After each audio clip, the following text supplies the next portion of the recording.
안녕하세요. 대기업에서 항공산업을 담당하고 있는 담당 멘토 김기동입니다.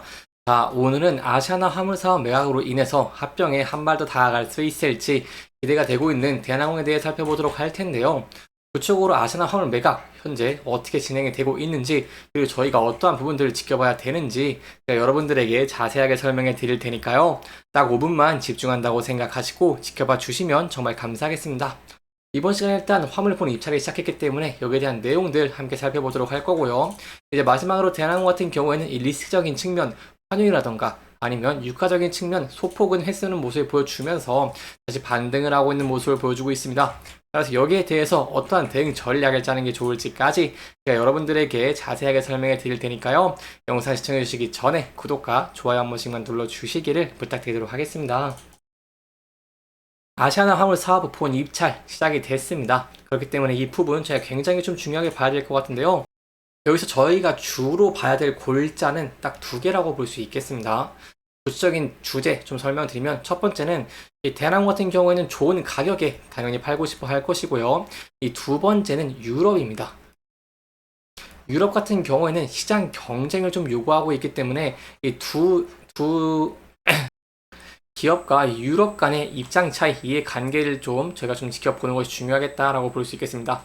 그래서 여기에 대한 내용들 좀 자세하게 이번 시간에 좀 설명해 드리도록 하겠습니다. 설명을 드리기에 앞서서 저희가 이제 본 입찰 좀 진행되고 있는 내용 함께 살펴보도록 할 텐데요.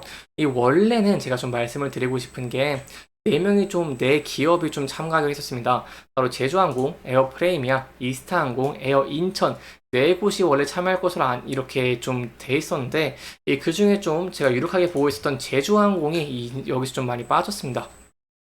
제주항공 같은 경우는 이렇게 공시를 냈습니다. 세부적으로 아시아나항공이 화물기 사업 부분에 실사를 진행을 했지만 입찰 제안서를 제안하지 않았기 때문에 이제 좀 3파전으로 좀 나눴습니다. 바로 에어인천, 에어프레임이야, 이스타항공 좀 3곳만 이렇게 현재 참여한 것으로 나와 있다라고 볼 수 있겠습니다.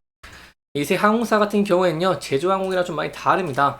바로 사모펀드 운용사를 지배 주조로 좀 두고 있다라고 볼 수 있겠고요. 뭐 이스타항공, 에어프라임이나 에어인천 다 좀 두고 있습니다.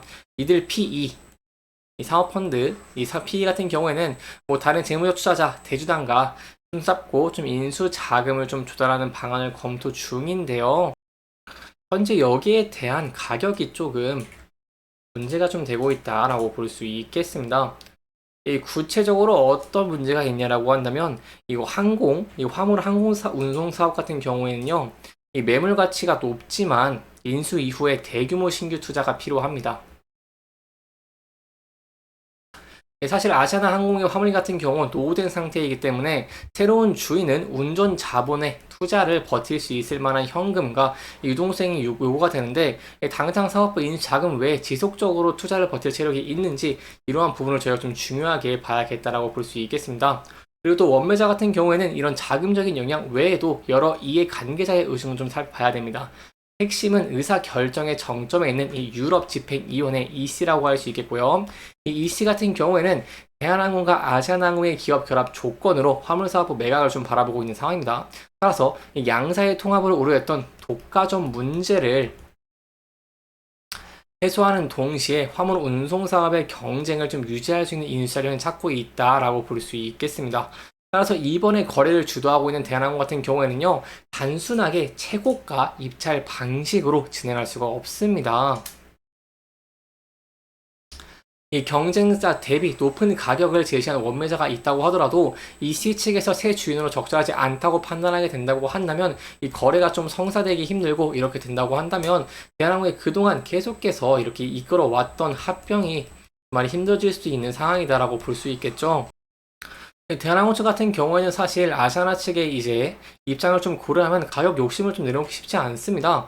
아시아나 항공 이사회 같은 경우에는 화물 사업 매각에 동의하기 이전에 주주 피해 여부를 좀 우려한 만큼 매각 가격에 민감할 수밖에 없다라고 볼 수 있겠고요.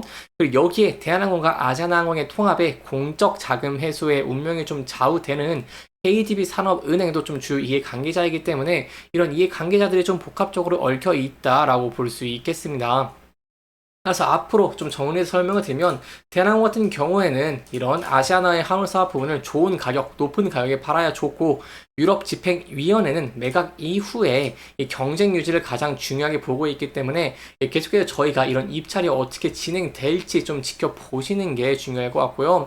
여기에 대한 입찰에 대한 결과들 조금 본 입찰 이후에 우선 협상자 대상 선정까지 3주에서 4주 정도 소요될 것으로 보이고 있기 때문에 이 기간 동안 어떠한 내용적인 변동이 있는지 그리고 제가 어떠한 부분들 지켜봐야 되는지 제가 계속해서 여러분들에게 전달 드리도록 할 테니까요. 영상 계속 시청해 주시면서 구독과 좋아요 한 번씩만 눌러 주시기를 부탁드리도록 하겠습니다. 여기까지 이제 합병에 대한 리스크 그리고 이해 관계들을 함께 좀 간단하게 살펴봤고요. 차트적인 부분 그건 좀 간단하게 살펴보도록 하겠습니다.